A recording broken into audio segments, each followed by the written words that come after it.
Welcome to Gardening with James. Learn how to start your own garden, grow your own food, and live a healthier lifestyle. Food can be a medicine for the body, or it can cause high blood pressure or other health issues by not eating right. This show is packed full of tips and information, as well as special guest interviews from around the country, and is designed to make gardening simple, fun, and frugal for the whole family. Call James with your questions and problems now. 321. Now, let's go in the garden with your host, James Ross.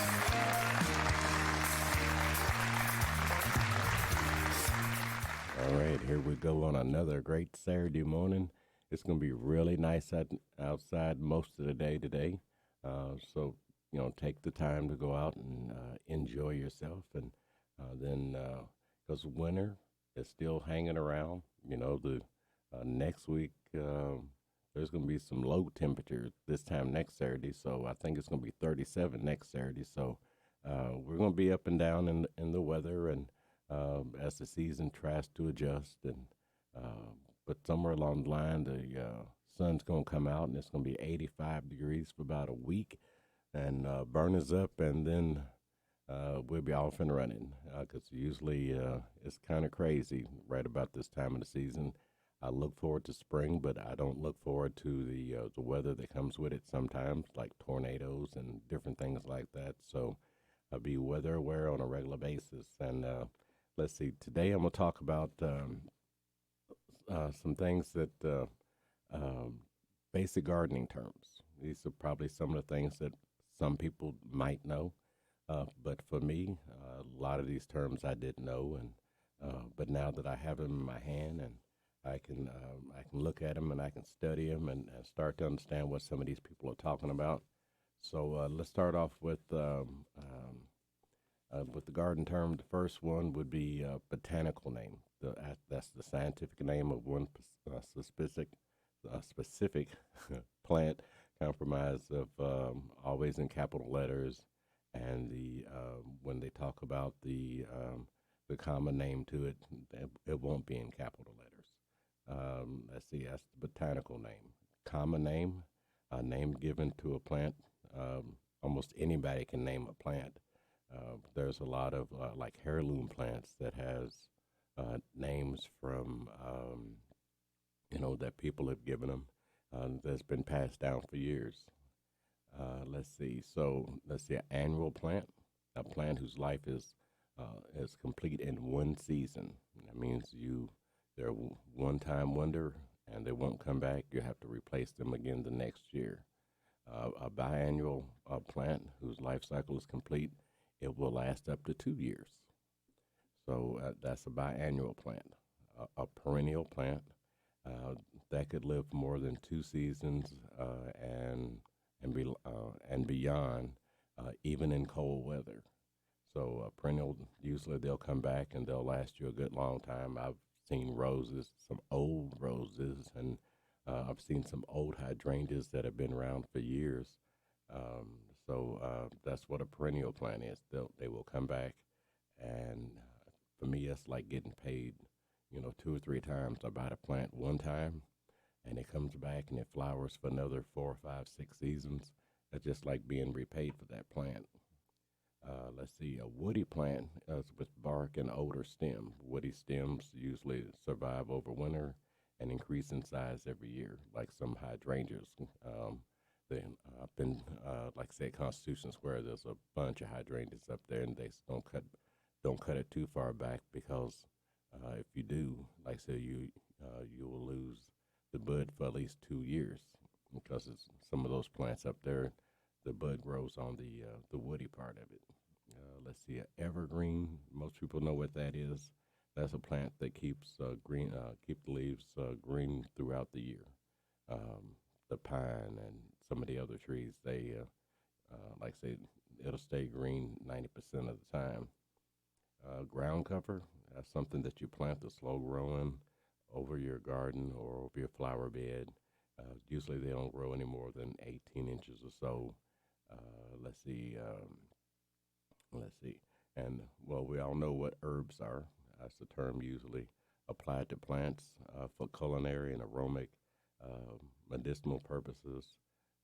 Let's see, a lot of the herbs are just ornamental. So that's just a few of those. And let's see, I'll do a couple more and then go ahead and get my break out the way. Um, the other one is hardening off, slowly exposing the plant to cooler temperatures to help it adapt to being outside. So, in other words, you say you've got some seeds growing and they're starting to get pretty big. So, on a nice sunshiny day, you can take and you can set it to the side, not in direct sun. Um, someplace because of the cool weather that we're having now. Like say, uh, you want to make sure that it's a decent day when you send it out and when you set those plants out. So this way they'll start to harden off. Um, you know, I don't understand hardening off part, but I do understand acclimating to the weather. I understand that, that tells you that it's just like, you're going from winter to spring. You have to acclimate your body back to the warm weather. You don't have to put on 3 layers. You only put on 2, and you'll stay just as warm. So kind of the same thing. Let's see. I'll tell you what. Let me get my break out the way, and I'll be right back.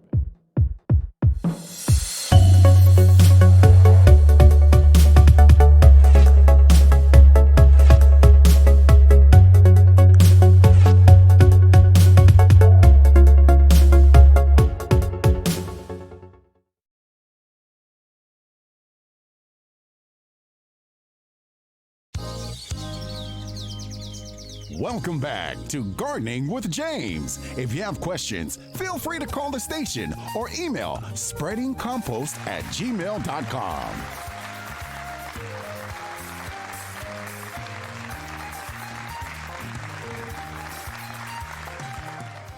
All right, we're back. We're back in the garden. Like I said, today is going to be really nice, at least most of it. So go out and enjoy it. And congratulations to the Mercer girls for playing a great game and continue to move on in the tournament. So, because now it's crunch time. For high school, it's crunch time for college, and I guess the NBA will be next to that tournament. Probably won't be any baseball, so sit back and relax and do other things for a while because they can't figure out their money situation. But there's plenty of basketball on just about almost every day now. Basketball, baseball season's off and running. So let's get kicking because the weather's going to get nice. But I don't understand because spring training, sometimes they get really cold. And I've seen those guys out there playing. They've got long johns on and everything but a jacket. But I've seen them up there covered up real good because some of those temperatures are like 36, 38 degrees, and they're out there playing baseball. That's pretty early in the season for me. I don't think when I was a kid, like say, we only played when it was hot, and after that, we'd have to wait till summer come back around because it was a little too cold. But let's see here. Today I've been talking about the basic gardening terms. Like I said, I've talked about the botanical, the common name, annual plant, once a year, biennial, 2 seasons, perennial. They'll come back over and over if you treat them right. Talk about the woody plant, plant and bark, where the buds grow.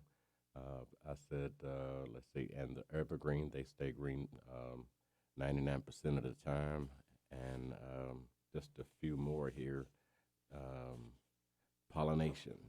Pollination in flowering plants. Pollination is the transfer of pollen from one bug or deer or animal that passes by plants. It passes on to another plant, which helps it to grow. That's one of the reasons why you should always mix flowers and vegetables together.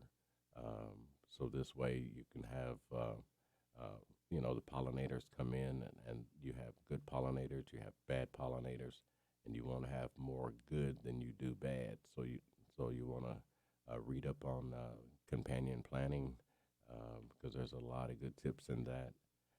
Let's see, and to transplant. Transplant is to move a plant from one place to another. That's pretty simple. Balled and burlap. That's preparing the plant for transplanting by digging it up, digging up the root ball, wrapping it in burlap to protect the root ball and to help you in moving it. So they dig it up, they put a cloth around it, tie it up, they put it on the truck, take it home. They use the bag to help them pull it on it off the truck to get it to the hole that they need to. Let's see, dormancy. That's just like all winter long. Most of the trees, bushes and shrubs, they've been dormant. But now the spring is starting to come through and the weather's starting to get warmer. Those plants they'll start to come back. Loam soil. This is one that took me a while to figure out. That's soil that contains relatively equal parts of clay, silt, and salt. That's in your soil around your home or whatever. Humus, that's the organic matter that was once living. Because the organic matter usually has bugs and all the bacteria, has everything in there that it needs, and that's what helps your plants thrive, your vegetables and everything. But after a while, it just wears out. So that's the reason why they tell you to, at the end of every season or at the beginning of every season, you want to make sure that you add a little more organic matter to your garden, so this way you can keep those plants to thrive. Let's see here. The last one is, I think, evasive, and because that's a big word, and pretty much what it means is that evasive is something that once you plant it in the ground, it takes off and it just gets out of control. That means that every time you look up, it's bigger and bigger, or it's going into places it shouldn't. There's it sells seeds, and it just keeps right on spreading like wildfire.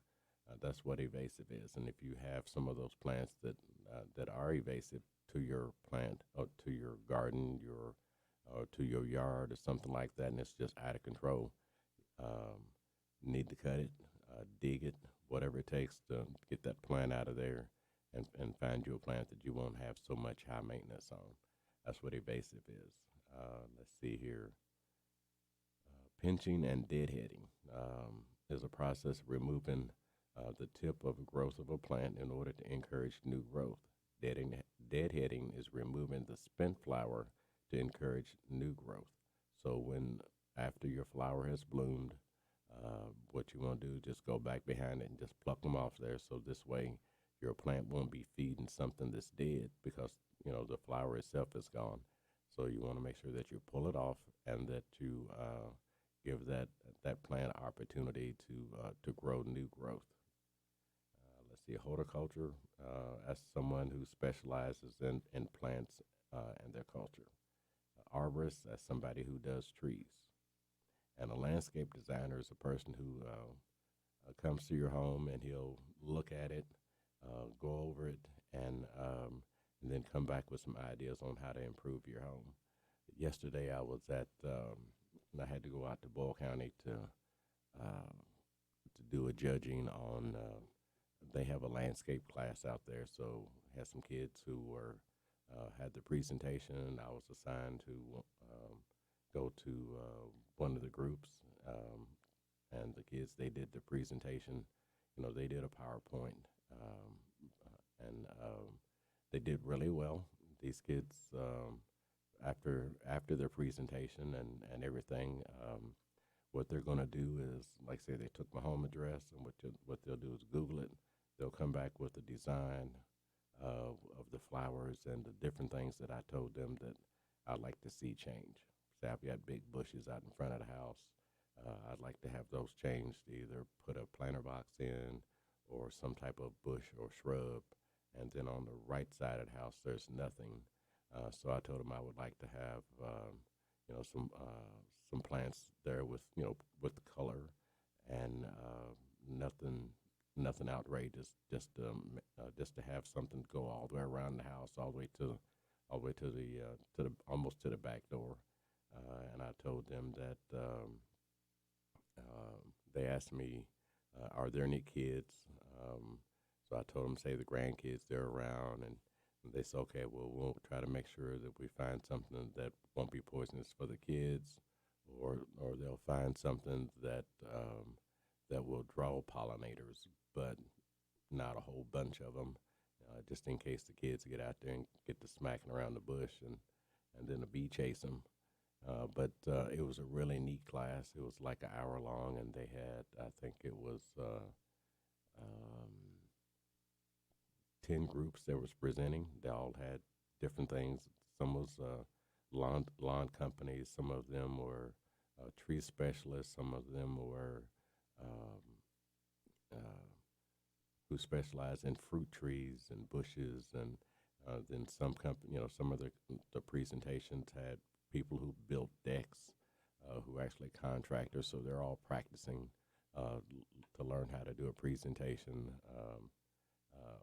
for a client. So they brought in us to be their fake clients, but they did real well. And so, like I said, when it comes to a landscape designer, like say, best thing to do is to have them to come and look at your home, and visualize it, draw it up, so this way you can see it, and this way you can also make changes if you need to.